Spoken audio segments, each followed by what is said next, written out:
कॉम्प्लीटिंग करने के लिए।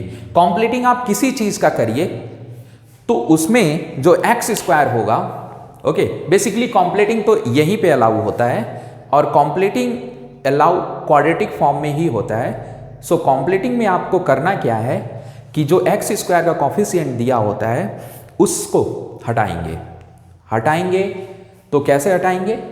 तो a को, यहाँ पर कॉफिशिएंट है a और a को हटाने के लिए हम a से बोथ साइड डिवाइड कर देते हैं।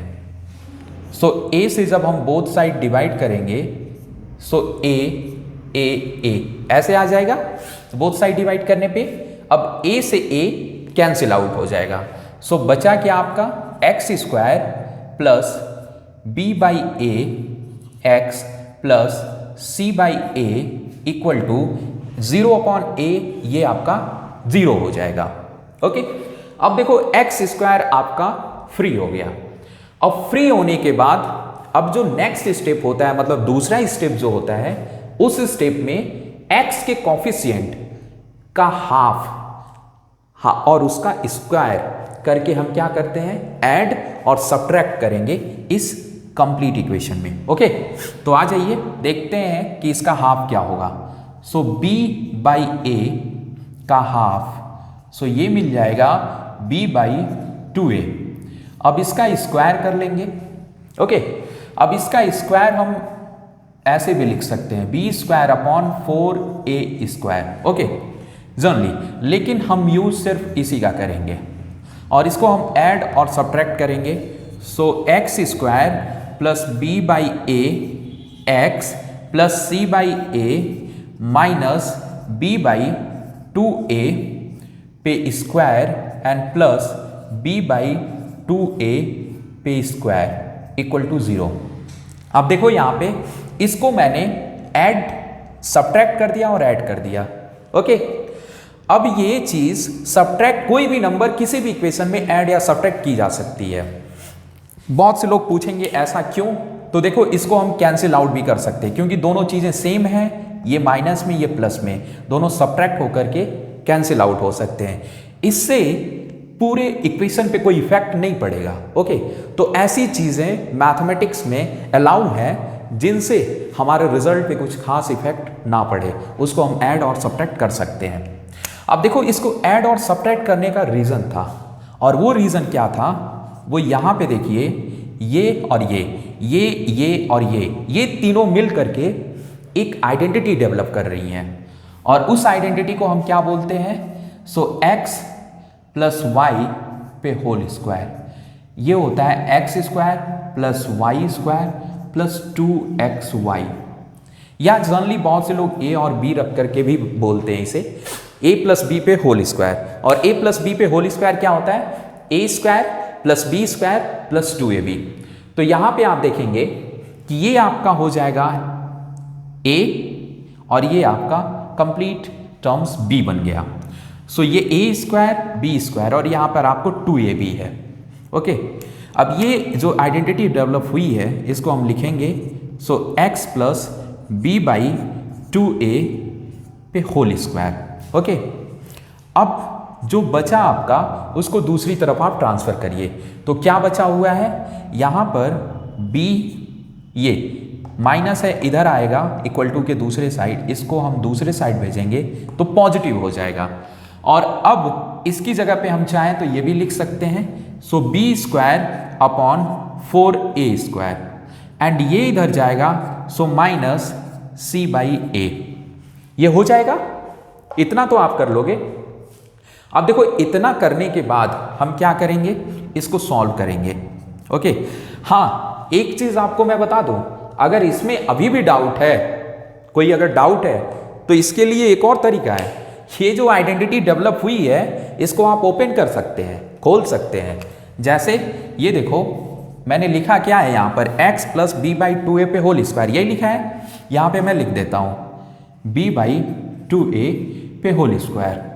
अब इसको ओपन कर लो आप, जब ओपन करोगे आप तो ये मिल जाएगा x square plus b by 2a पे होल स्क्वायर, यानी a square plus b square plus 2ab। So plus 2 into x into b by 2a। अब देखो 2 से 2 cancel out, so b x upon a. So यहां पे देखो B x upon ए, और ये आपका पहला टर्म यहां पर है, और ये आपका ये टर्म है बीच वाला।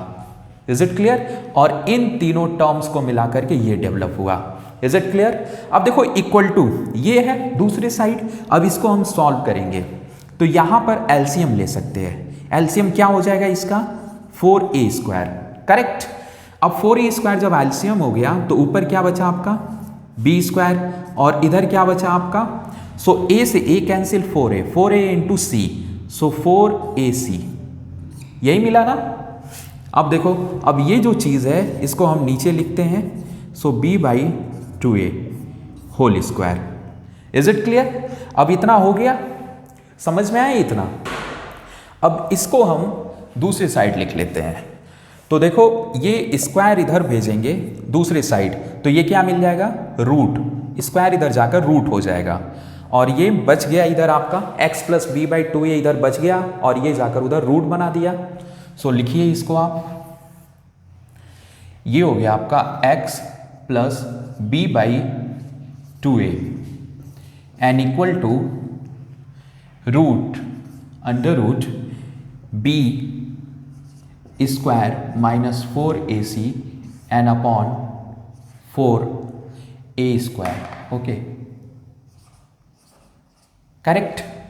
अब देखो इसका हम स्क्वायर रूट निकालेंगे। अब जब इसका स्क्वायर रूट निकालेंगे तो प्लस माइनस का साइन आ जाएगा। अब ऊपर ये कंप्लीट एक नंबर अगर होता तो इसको हम, और एक नंबर पे स्क्वायर होता तो ये रूट से बाहर आ जाता, लेकिन स्क्वायर जिसके साथ है वो कंप्लीट एक नंबर में एक पार्ट है, एक टर्म्स है। सो जब भी आप स्क्वायर रूट निकालना, याद रखना कि कंप्लीट एक नंबर का ही स्क्वायर रूट निकलता है जनरली। ओके, या तो अगर टर्म्स इंक्लूडेड हो तो उस पर होल स्क्वायर होना चाहिए।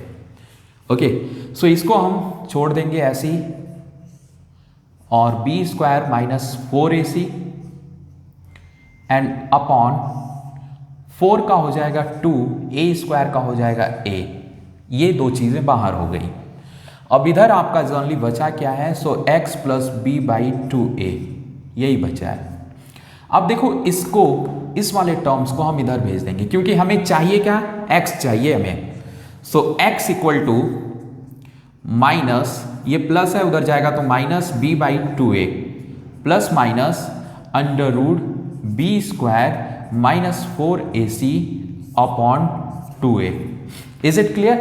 अब देखो एलसीएम लेंगे, तो जब हम एलसीएम लेंगे सो एलसीएम हमें मिल जाएगा 2a, और ये मिल जाएगा माइनस b, और ये plus minus under root b² minus 4ac, और ये आपका हो गया x।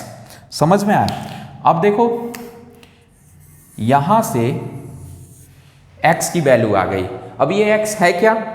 सो ये x आपको बताएगा कि इस इक्वेशन में, मतलब कोई भी क्वाड्रेटिक इक्वेशन में जीरोस कितने होंगे और कैसे होंगे। तो देखो यहां पे प्लस माइनस लगने की वजह से दो जीरोज होंगे, एक तो प्लस के साथ डील होगा और एक माइनस के साथ डील होगा। Is it clear?